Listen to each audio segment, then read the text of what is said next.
Welcome to the All About Alts podcast, where we explore the world of alternative investing to help you find financial independence. Join our host, NewView Trust's president, Jason DeBono, as he covers a variety of topics with different guest speakers to discuss tax and alternative investing strategies. It is never too late to start taking control of your financial future, and we are so excited for you to be joining us for this opportunity to hear from some of the best in the business. Hello, everybody, and welcome to the All About Alts podcast. I am Jason DeBono. I am your host, and we are here to cover all things alternative investments coupled with good quality tax efficiency. And we're excited today to bring in Kurt Power from Think Realty. Kurt, how are you, man? I'm doing great, Jason. Thanks for having me on today. Yeah, excited to get Kurt on the show. Known Kurt for quite some time, and his background, his story is great. We're going to talk a little bit about that. But if you're familiar with Think Realty, which is a real estate educational platform that exists and does a whole lot of cool stuff, I'll let Kurt get to the details on that. But he actually was part of the group that launched that back in 2016. He actually went on and did a couple other pretty cool things. Kurt is actually a CISP, a certified IRA services professional. He worked in the self-directed IRA industry, so it's not often we get a comrade on the show. But he's also worked in self-storage on the investment side, which is really cool. So he understands both the IRA piece, he understands the real estate education, and he understands some of the individual asset classes. He's back at Think Realty for the last year or so, and he's continuing to help build and expand that educational platform. So, Kurt, really glad to have you on. Thanks for taking the time, and good to see you. That's good to see you. It's always a pleasure to be on. I mean, I've known NewView for 10 years, and to watch from the outside to see the growth and trajectory of your organization has been exciting. So it's a perfect time for us to connect today.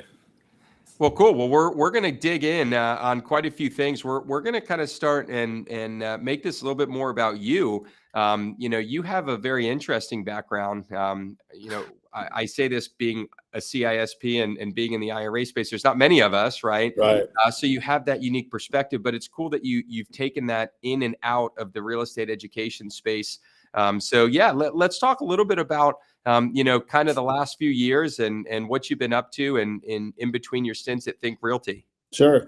So you kind of go back to where it all started, and I cut my teeth out of college, get my bachelor's degree in sports management, and thought I was going to go run my favorite team, the Pittsburgh Pirates. I had all those lofty ambitions, or I was going to go out to California and work with promotions for boxing. And my love of fitness is what led me into being a personal trainer. So I was a trainer and fitness manager for a number of years, and kind of thought I'd hit my ceiling with that. And one of my clients actually was working for the parent company that ultimately bought Think Realty.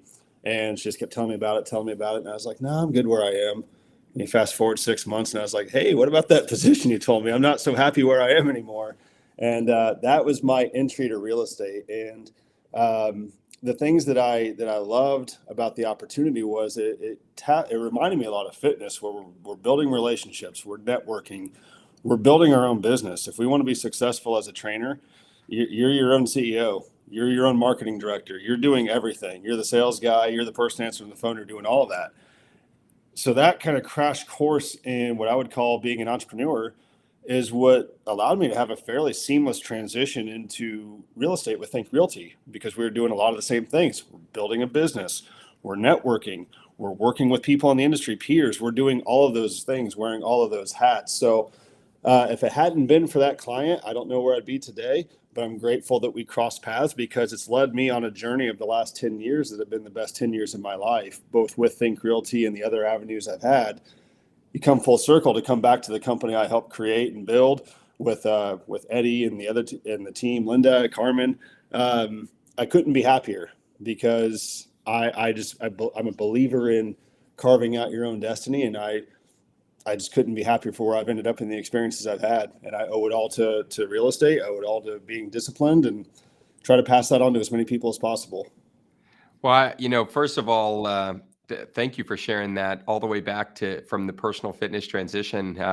I think for all of our listeners, we're all, we all start at a place, whatever that place is. And sometimes it is the road less traveled. And, I would imagine if anyone would have asked you, 12 years ago while you were hot and heavy in your personal fitness career. If you saw Right. yourself on doing real estate, you'd be like, absolutely not. Never in a Here million we are. years. I wanted to be a district manager. I wanted to continue. I was doing powerlifting and strongman and that kind of stuff. And God, I was blown out of that by the time I was 26, 27 with so many injuries. So, you got to kind of start thinking long term, is this really what I want to do? And I've always been somebody that, whatever more is, that's what I want. And everybody, I think, has a difference of what more is. For me, I want more happiness. I want more success.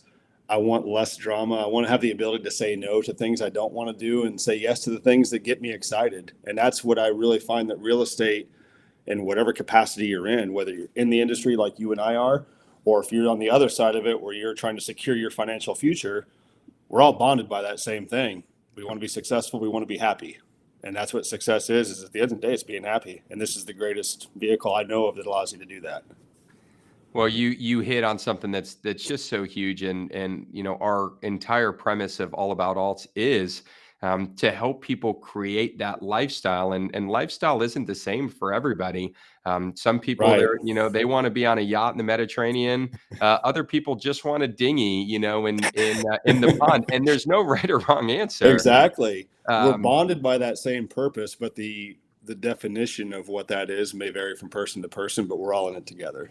Yep. And I think we all agree real estate is one of the best vehicles for people to get there. I want to touch on something that you said, and I don't think it's really talked about enough. And I know I'm guilty of not really talking about it. Being in real estate is being an entrepreneur. Yes. It is running a business, whether you want to think of it that way. And if you own one real estate property and it's a rental, you're probably not an entrepreneur. You're scratching the surface. But if you're going to build wealth through real estate, you're an entrepreneur. Yes. No doubt about it. So why don't you dig a little into that and touch on that and what you mean by that for our listeners? Sure. So it was explained to me probably 5-6 years ago. I was at an event somewhere. I mean, I used to travel 150, 200 days a year, so they all kind of blur together. But the message that he said was, it was twofold. It was, how many of you are self-employed? They'd all raise their hand. How many of you are business owner? Even more people raise their hand. And you ask them, okay, so if you left for 6 months out of the year, would your business suffer? And a bunch of us, yes, it would. Well, then you're not a business owner, you're self-employed. You're on the right path, but you're not there yet. And you break it down even more. One of the things else that if you have, 4, 5, 6 properties in your portfolio, you've got yourself a job. When you have 10 or more, now you got a business and you need to understand the transition of it. So I think that when we talk about entrepreneurship, I think you could extend it to whether you're trading time for money or you've created your own company, there's an element of entrepreneurism to what we all do. If you want to be successful, if you want to be the best account rep, then you got to put in the work. You got to get the education. You got to just work, find those connections, find the people that are doing it and you emulate that and put your own spin on it. So I think that it comes down to like, trust, and respect. At the end of the day, you got to have some credibility. You got to, show some that you've done something in the industry as well. You got a track record to speak to, but that ambition to keep growing. And the way you do that is through constantly learning and continuing to network and meet those peers that are ultimately going to help you. It's a very giving industry, is what I've learned, is that we have a lot of perceptions. I grew up in a small town in Southeast Iowa, and boy, rich people, successful people were kind of, you don't want to be like that. They're miserable. And I'm like, oh, really? They all seem very happy to me. And they're very giving, because the more they see that the next generation or anybody who's excited about doing this, they want to pitch in and help you. Yep. So I think that's a big thing, is to let go of the fear of, well, I can't do it, or I don't know how to do it, or I don't know the people that are doing it. Put yourself out there, be vulnerable, admit what you don't know. And those people are going to help you fill in the gaps. And you fast forward 10 years and look where you're going to be. I guarantee you it's in a better spot than you are today. Yeah. And it's hard for people sometimes to see that bridge or that road to success. And, I'm a big believer that it starts with your first property. And you can't just buy one to buy one. It does take a team, and that team may not be a team you employ, at least not yet, but that team of entrepreneurs that have been there, done that, and cut their teeth. It's something that I think is so cool about, Kurt, you mentioned the idea that real estate investors are givers, believe it or not. And, most business owners are happy to share a lot of their successes, but not their secret sauce. Sure. In the real estate world, everybody's, well, there is no real unique secret sauce. It's, what do you want to do, and how do you make it unique to you? And Right. I love going to networking events and conferences and being a sponge and realizing that, I thought that I knew all the ways to buy real estate, having done this the last 18 years. And I learned two more today, and I'm sure I'll Right. learn two more tomorrow. And as the market shifts and adjusts, we've got to move and calibrate with it. And we're going to talk as we wrap up later on here about kind of market conditions and how we approach that and some of the things you're seeing. But it is important to have that team around you. And if you don't have that team today, you've got to go to places like Think Realty, and you've got to go to events and conferences and networking events and meet that team, because Right. one good deal and one deal that you didn't do, or one deal you did do with a little bit of help, can go a long way. I agree. And to echo your sentiment, it starts with one, and that's anything in life. Whether it's fitness related, real estate related, whatever, you prove to yourself that you can do it. And I don't know how everybody else is, but when I start to have success, I become addicted to it and I want more. And because you've proven something to yourself, you set out to do something, you established a goal, and then you did it. That's exciting. That should be celebrated, and then it's going to help you and propel you that, oh, I can do this. Now it's just sharpening the saw and learning new tricks. Absolutely. I'm reminded of a quote, and it's so true for people that don't have your level of motivation, and everybody could, they just don't have it today. For you, a little bit of success, and that just breeds more success. For many people, right? They say nothing gets in the way of great success like some success. And so, I would encourage everybody listening, follow in Kurt's commentary of, breed off of that success. It doesn't matter what your goals and objectives are, set them and be clear and set them lofty and keep working. Because sometimes it's easy to feel like, you got halfway there and you're doing better than you were yesterday, and that's good enough.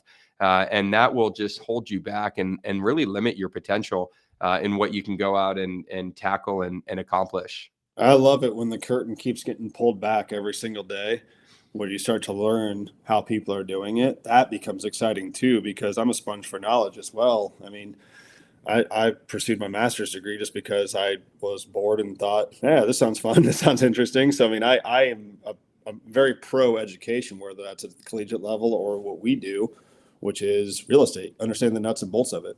So I couldn't agree more. That's where the money is, and that's where the people are. That's where the deals are at Yep. conferences like ours and others in the industry. Well, and it amazes me, and maybe this would be a good transition here. But we look at university or college or trade school, and we think those are all perfectly normal. It's perfectly normal for someone to go spend $30,000 a year for the next 4 years to get an education, and we don't just applaud that; we encourage it. Yet we don't look at real estate education in the same vein, and it should be. It's 100%. it is an education, and it's faster. It usually is cheaper.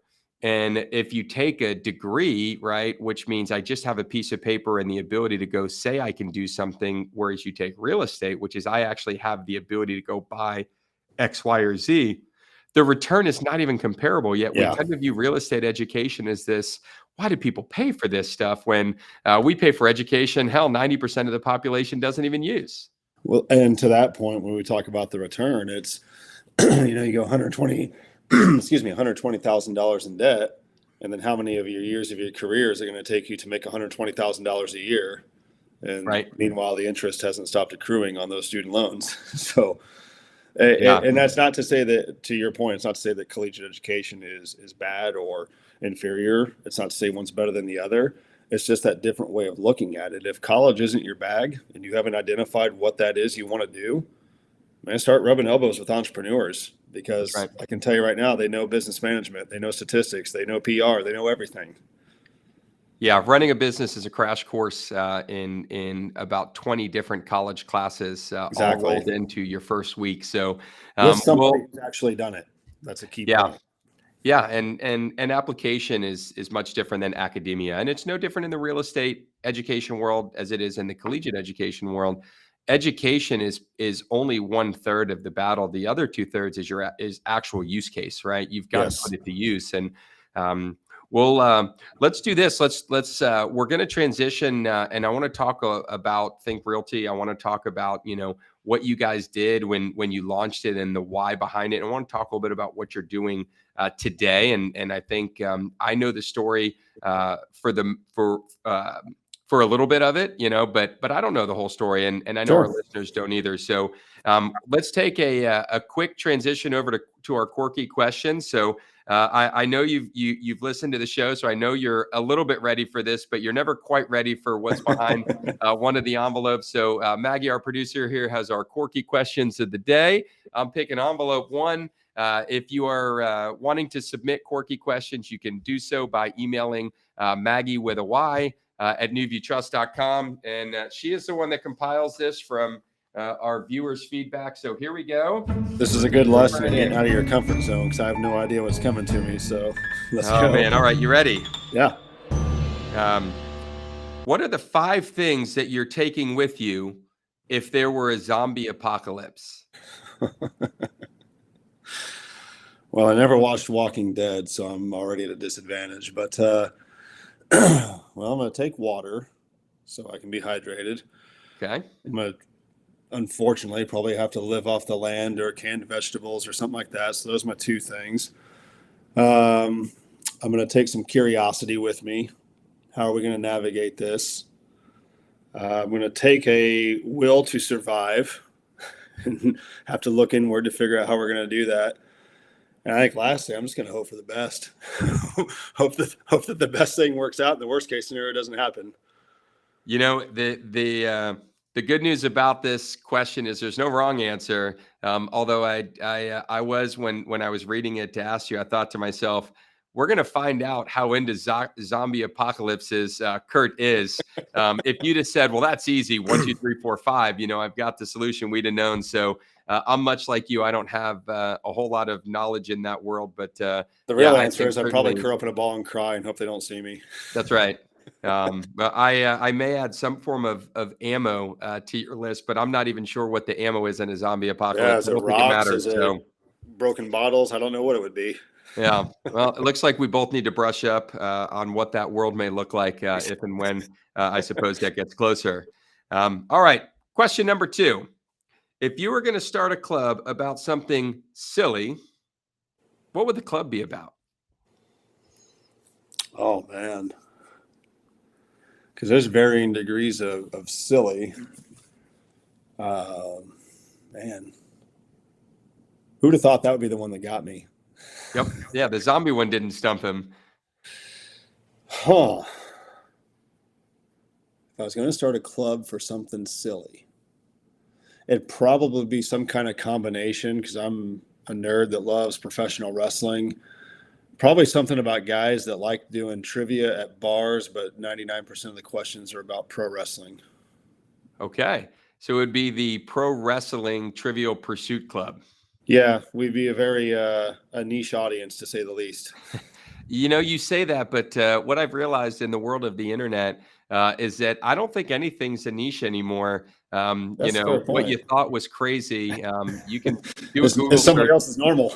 And there's a bit too many hits on some of those searches that make me do question a lot. But there you go. I suppose if you're listening and you want to be part of the Trivial Pursuit Wrestling Club, Kurt's your guy. Come as you are. Come on, come all. All right. Quirky question number 3. This is a good one. All right. This is a very important question. Is cereal a soup? Why or why not? I'm going to say, well, at the start, I'd say no, because it's crunchy and soup is always liquid. It starts off as crunchy and then soft, so it's ascending to be soup. In its fully developed form, it is a soup. So I'll go with it's soup. Okay, so it's aspirational, an aspirational soup. Success for cereal is to be soup. Okay. I've never actually pondered that question, but reading it out, I was thinking to myself, gosh, I'm one of those guys, and I'll add on to that question back to you is I'm a guy that when I would eat cereal, I would always wait until it got soggy. That was my preference. And I've learned that seems to be a very weird approach to eating cereal. So my question back to you is, are you a soggy or crunchy cereal guy? It depends on the brand. Okay. Like if it's cornflakes, it's good either way. If it's like Fruity Pebbles or Trix or something like that, I like it when it's crunchy. Okay. So it really kind of depends on the brand. Well, I love the nostalgia of going back to the days when you could eat 3 bowls of cereal for breakfast in the morning. Occasionally, With no I've got consequences. yeah, not today. I've got 2 kids, and I do like to sneak over during breakfast sometimes, depending on what they're eating, and steal a scoop or two. I don't think Exactly. they're very fond of it, but it gives me just a little bit of We that just touched on a satisfaction. potential idea because they came out with crustless bread, whatever, 20 years ago, because apparently cutting the crust off the bread was too labor intensive. Guarantee you, we're going to start seeing the soup aisle. We're going to start seeing soggy cereal now. Somebody's going to just sell that as is. There's $1 million idea. You heard it here first. Maggie, start patenting that right now, please. All right. Well, thank you for hopping along or playing along on the quirky questions today. They're always a lot of fun. We appreciate our listeners that continue to submit those. So please do. It's probably my favorite segment, especially when I get to kind of read them a little bit and think to what is this going to look like when I actually say this out loud. So Make us thanks for squirm a playing little along. bit. It's never a bad thing. Cool. Well, let's transition over. We've talked a lot about, Kurt, your background and kind of how you've grown out of fitness and into real estate and what that journey and transition's been like. Let's talk a little bit about Think Realty, and this is not to be a shameless plug for Think Realty. There's lots of great educational platforms that are similar, but I obviously you're here and have the intimate knowledge, and so let's start with, for those that don't know, and to reiterate from the beginning of the show, in 2014 or 15, Kurt started with the parent company. 2016, you guys launched Think Realty. I think you're like the prodigal son. You departed for a little bit, and then last year made your way back into this kind of thing that you were part of. Let's start with, take us back to 2014 and 15 when you guys were whiteboarding and kind of mapping out what this platform looked like. What was important? What was the why behind that decision? And help us understand, kind of what propelled Think Realty into launching. It was really born out of the idea of what we perceived as a gap in the industry, which was making information readily available, making real estate education readily available, whether it was from an event or whether it was in the form of written content. So we had purchased the REI Expo down in Dallas, Texas, and shortly after that, we had purchased Personal Real Estate Investor Magazine out in Arizona. And we didn't want to have any kind of disjointed nature with that. We wanted to bring it all under one umbrella. So we settled on Think Realty as that umbrella that was going to have the events, the magazine, webinars, the radio show that we used to have on Wall Street Radio, but now we do it in podcast form.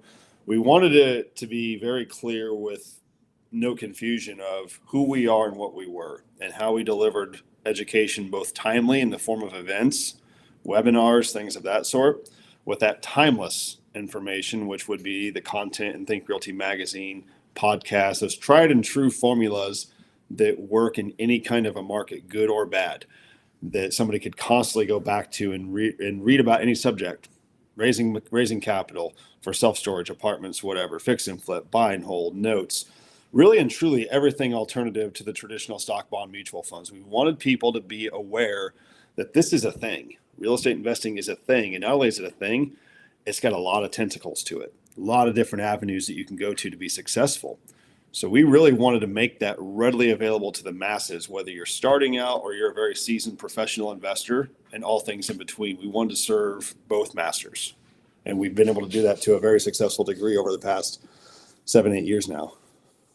Yeah, as a consumer of the Think Realty content, and as a business that's participated and continues to participate in a lot of the conferences, it is amazing to see how many different avenues and areas there are in real estate. I mean, you could be a real estate entrepreneur in 100 different categories, maybe Exactly. more overnight. So let's fast forward. So, you guys built a platform, launched a platform in 2016 that really embodies all things real estate with very few exclusions, if any, right? It's pretty Right. open-ended and broad. And it also encompasses a lot of different mediums of education, right? Live, online, in person, as well as networking, collaboration type stuff, videos, web content. You can read it, you can watch it. Right. So, it's all encompassing. Let's fast forward and look now. You've been back there, about a year.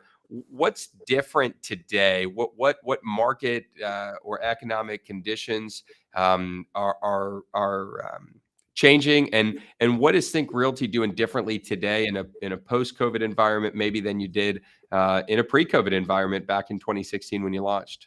Well, I think COVID was the big driver of some change in Think Realty, and it was cool for me because I had partnered with Think in 2019, go down to Houston to be the VP of Investor Relations at Pinnacle Storage Properties, and I still kept an eye on what Think Realty was doing. I mean, it was a company that I had helped build, and I wanted to see them succeed. COVID, I think, changed the dynamic of everything from just on a very simple level. Think Realty, we used to do 4, 5, 6 events a year across the country. We even did an event in 2017 and 18 over in Shanghai and took the brand global. That kind of, you can run yourself ragged very quickly doing that many events throughout the course of the year. So the streamlined approach was two. We're going to do two. We're going to do one in the spring, one in the summer, or one in late winter, early fall, somewhere in that sweet spot. And we really wanted to go to, yes, we're all about going to the very seasoned markets that have always been, successful: Dallas, Houston, things of that sort. But what about the emerging markets? And I would say Tampa over the last handful of years has been an emerging market. And I think COVID was a big driver of that as well. When you start seeing people from all over the country, we experienced it in Texas as well. I don't think to the degree that Florida did, but you're having people from California, Connecticut, New York, all over the country suddenly just coming in, and it brings new opportunity, it brings new money, and it creates opportunity for those that are prepared. So we really wanted to look at kind of twofold. Where can we go that's a seasoned market that everybody gets excited about? And where can we go that's at that next level that people maybe haven't caught wind of yet, but when they do, it's going to be gangbusters for them. So that was a very easy, I would say easy transition, was just cutting down on the volume of events and focusing more on, let's do some really high quality ones, bring in very high quality investors to there. Our magazine continues to get a ton of traction. We have nationwide distribution at Barnes & Noble. We have thousands that get it delivered to them. It's available in digital form. It's the premier real estate education periodical in the industry. And then I think the podcast was a big one because you go from Wall Street Radio, which has that cachet of Wall Street, but in a way you've limited your audience. You got to have Wall Street Radio to be able to listen to the Think Realty radio show. So by going to a podcast format, we're available on 16 different platforms. You broaden that audience. So now your message gets out, and the person who's being interviewed, that company or representative of that company, now their awareness is that much more. And clearly it's a lot more cost effective, and we control the content much better now than when we were on Wall Street. So those are the big ones, was streamlining everything that we did and still making it more accessible to the masses. Yeah, COVID accelerated a lot of things that I think people were starting to see. I mean, conference fatigue is real, and for those of us that are on the road a lot or that participate in a lot of events, whether we're speaking or attending, you could be at an event every day if you really wanted to. Yeah. And I think COVID has really helped us understand that you don't have to be at an event every day. You got to find and pick and choose, and you can't sit behind your computer screen and be a successful real estate investor. There is a power of a good handshake and looking someone in the eye and Yes. networking. But probably a third to maybe even half of the travel that was being expelled. What people tend to not think through is there's an opportunity cost of my time. Yes. If I'm at an 100%. event for 3 days, that's 3 days I'm not bird dogging properties. That's 3 days I'm Making not calls. negotiating. Yeah, exactly. Yeah. So it's really great to see and great to see that transition.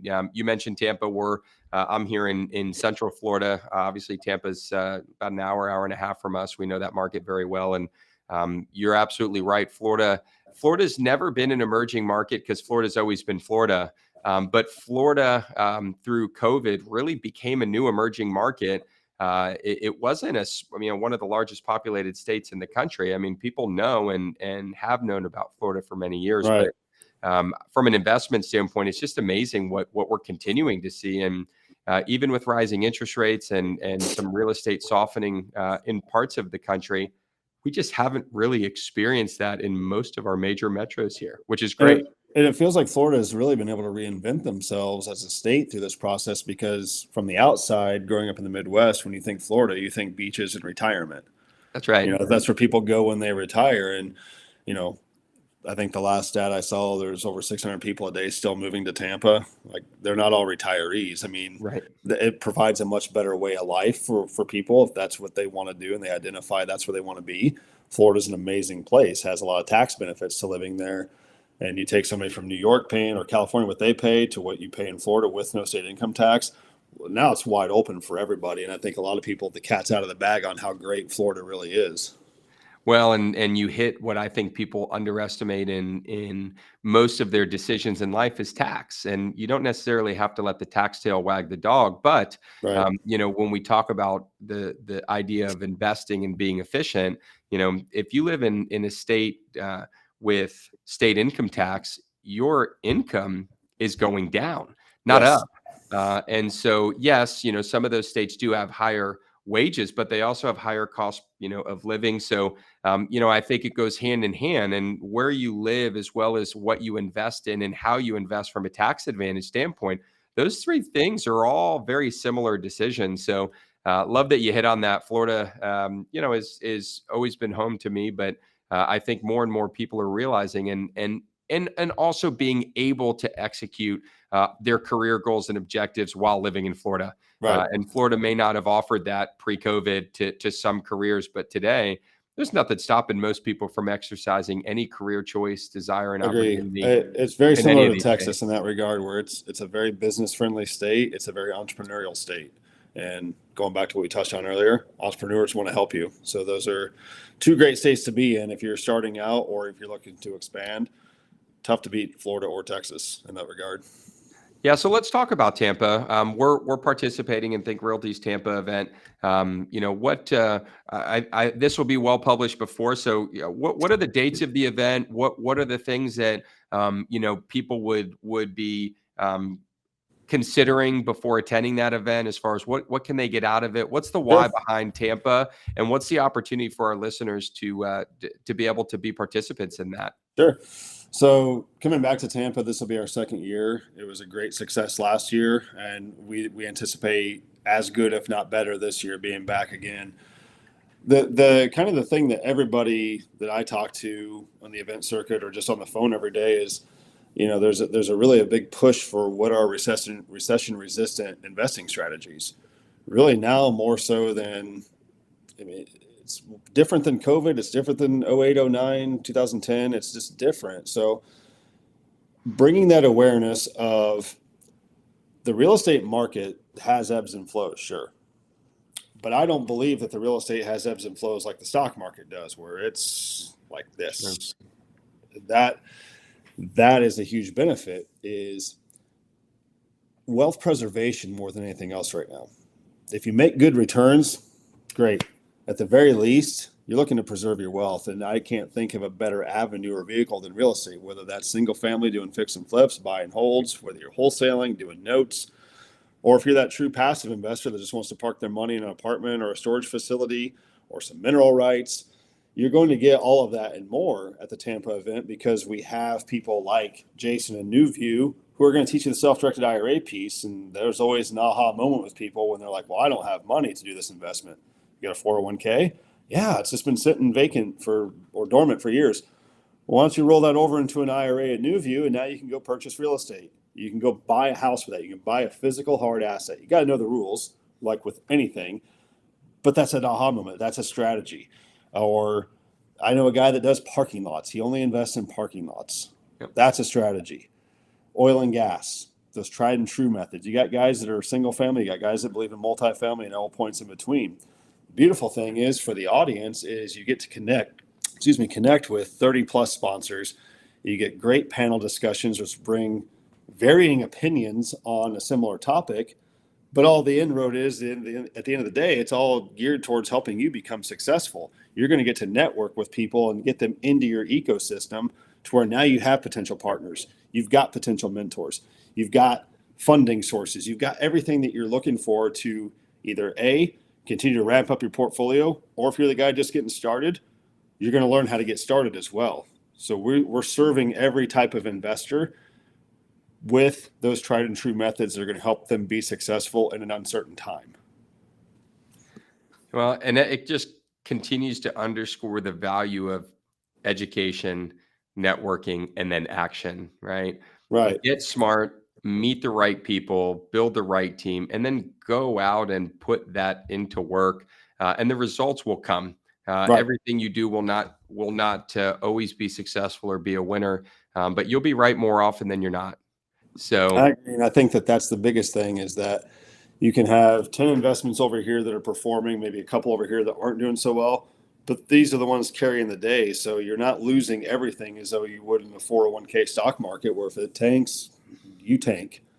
If you got some diversity, it's a diversification. You can navigate that a little bit better because you're diversified. Yeah, well, and that's one of the biggest beauties of real estate, is that, you know, we talk a lot about diversification, right? And in every educational finance, financial planning advisory, it's all about diversification. And I think I had a client about 10 or 12 years ago that put it best, and he said to me, Jason, I don't care at all about diversity if it means I've got to buy investments I don't know and understand. And, you know, when he said that, I thought, gosh, like, let me think about that for a minute. And, you know, I was enamored by the comment, and we continued the dialogue. And he said, look, if I got to go invest into something that I don't know anything about, I'm going to lose my money more quicker than Exactly. I would by not being diversified. But what he said, I thought was so cool about real estate. He said, look, I can diversify in real estate all day long. He said, I can diversify by asset class. I can buy self-storage. I can buy single family homes. I can buy office. I can buy industrial, right? I can buy any of these things. And guess what? While they may all at some point look similar, they're inherently much different Yes. aspects, impacted by different factors. But he Right. said, I can take it a step further. He said, I can also diversify by geography. So I can buy a property in Dallas, I can buy a property in California, I can buy a property in New York, and I can buy a property in Florida. And I've got all bases covered. And you know what? If you look at the market today, and while we're seeing softening of real estate, I mean, I'm in Florida. There is not a whole lot, not to say it can't happen, won't happen, but most of our major markets, we haven't seen price softening yet on decent or quality properties. And I'm assuming in Texas, you're seeing the same thing. 100%. And even in Yep. Kansas City, where I am right now, we're not seeing it here either. I mean, I think the doom and gloom scenarios that a lot of people want to tout are very misguided, because this is a unique time, but I think it's different. It's a different unique than it was before. And the drivers of what's causing this to be a downturn, or however you want to phrase it, are not the same as they were in COVID, or not the same in 2008. So if you're prepared and you know what you're doing, and you've armed yourself with knowledge, and you know how to buy, I think that's a big one, is, you know, understanding your asset class, yes, but also knowing how to buy and how to make it work for you. You're going to do very well in this market. I think that the people who are true real estate investors, are they a little bit nervous right now? Maybe. But I think at the end of the day, they see the big opportunity that's going to come out of this as well. And that's what gets them excited, is they know there's an opportunity here, and they've got a problem that they can solve. Yep. Well, every cycle, and you know, whether it's an economic cycle, a credit cycle, it really doesn't matter. You know, you can go back as far as the history books will show you, and see that there's always corrections, and what you have to look is, where are the winners and losers when there's corrections. And yeah, if you're smart about it, and doesn't mean just because you're smart you'll always be right. Right. But if you do exercise good diversity, and diversify your asset class, and diversify your geography, yeah, the avenues and opportunities that sit ahead of us may be greater than the challenges that we're potentially facing. Agree. So, 100%. well, when is the event in Tampa? How many days is it? What's the easiest way for someone to get more information on it? The easiest way would be email me, kpower, Power, at thinkrealty.com. The event's July 13th and 14th at the Westin Waterside, great venue in Tampa. And the day one, July 13th, that's going to be when the vendor hall is open. We'll have panel discussions, main stage speakers, full day of education and networking. Day two is more of an investor workshop with our resident experts, where they'll give quick kind of TED Talk style presentations about their area of expertise. And again, can't say it enough. Get your network up, get your knowledge up, utilize these people as resources, because that's why NewView is here. That's why our sponsors are here, is because they're looking to do business. They're looking to solve your problem. Just be vulnerable as an attendee and ask questions. Be okay not knowing everything. Tell people what you know, tell people what you don't know, and close those gaps. So it's 2 days of education and networking that you're going to learn from the best of the best in whatever asset class that is, whatever product that is, whether it's IRAs, fundraising, technology, learning how to use technology to your advantage to source your deals. We cover all the bases. So come one, come all, and just be ready to learn, be ready to network. Awesome. Well, Kurt, thank you for sharing that. We'll make sure, guys, that that's in the show notes as well.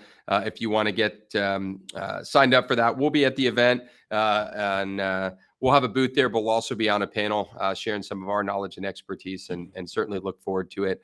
I get excited about all the events being there, because I love self-directed IRAs. When I was at Pinnacle, what piqued my interest about self-directed IRAs was about 30% of our investors were using IRAs to invest in our storage.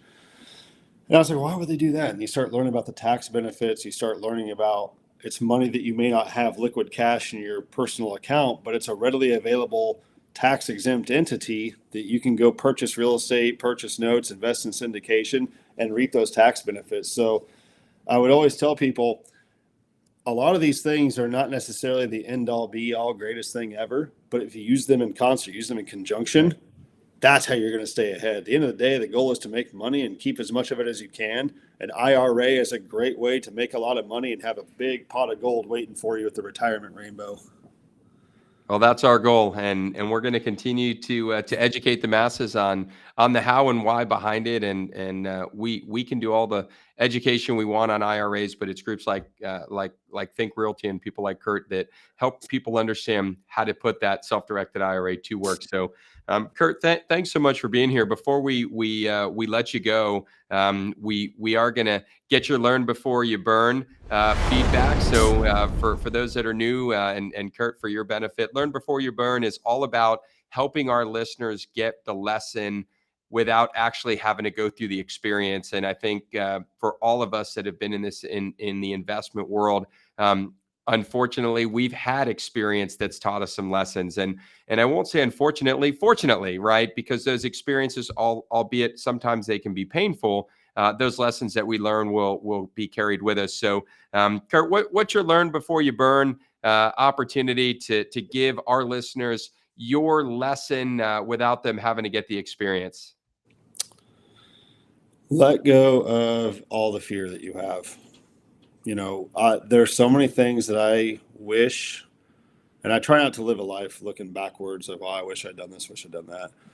But if I look back, I wish that I had not had the analysis paralysis on a lot of different ideas that had come along, that frankly, I was too scared to pull the trigger. And I was even too scared to ask the questions. I was too scared to be vulnerable and admit what I didn't know. And that's a hard lesson to learn, because you see a parade of opportunity going by. If you're not vulnerable and just accept that you don't know everything, get over your fear, get out of your own way, and just be willing to fail. I would say that's the biggest thing, is just be willing to fail. Because if you're being willing to fail, I guarantee you 9 times out of 10, you're going to find the path to success, because fear is a great motivator. Identify what it is you're scared of and then face it head on. If it's education, you don't have it. A lot of vehicles out there. You know, I know you guys do a lot of webinars and podcasts, and you guys are out every single event. You can eliminate people's fears. So I would just encourage everybody, don't be afraid. There's a difference between fear and paranoia and that good fear. Good fear means you're excited about it and you're ready to go for it. So I would just be willing to learn. Put your ego aside, admit what you don't know, and fill in those gaps, and then go for it. And whatever it is that you're looking for at the end of the day, for when you breathe your last breath and you want to know if you lived a great life, if you can say, I don't regret being afraid, that's a good one. It's better to say, I don't regret that because it led me to where I am, versus, I was just always afraid and didn't take a chance. take a shot, dare to be great, and don't be afraid to fail. Oh, great. Great advice, great commentary, great feedback. The opportunity costs of not doing deals is much greater than the risk of doing the deals. So you absolutely nailed it. And I think it's something that we don't talk about enough in general. And that is, just getting out and letting go of that fear. And I love what you said about just accept that you don't know it and go figure out who does. We live in a day and age where someone told me there's no excuse to be ignorant anymore. And I thought for a second when I heard that, and I realized it's true. Ignorance is curable, and we live at our fingertips with the entire World Wide Web and Chat GPT and every other thing at our disposal. Yet we don't actually get out of our comfort zone and go accept that we just don't know it and someone else does, and let's go learn from him. So I really appreciate you sharing that.